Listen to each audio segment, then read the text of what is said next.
IRS is warning they're seeing a major increase in the number of tax fraud schemes targeting taxpayers. 22 News reporter Caitlin Gosley is live in the studio with what you can do to protect your personal information. The IRS is now reporting that the number of incidents of phishing emails and malware trying to steal personal information from people filing their tax returns has spiked 400% this tax season. In January alone, there were more than 1,000 incidents reported compared to just 250 in the same time period 1 year earlier. If you receive an email claiming to be from the IRS or the Massachusetts Department of Revenue, do not open it or respond to it. Neither department will email you to get in touch with you. They will only send you a paper letter in the regular mail.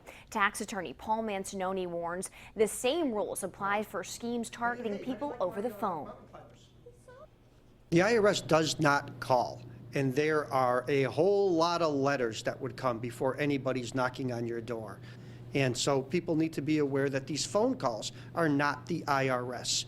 Don't say a word, hang up.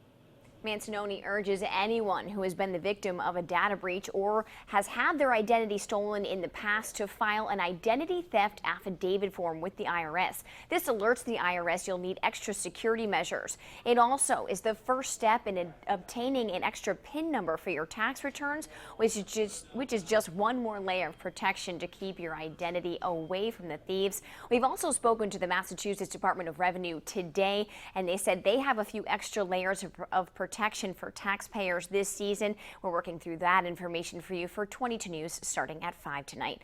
Caitlin Gosley, 22 News.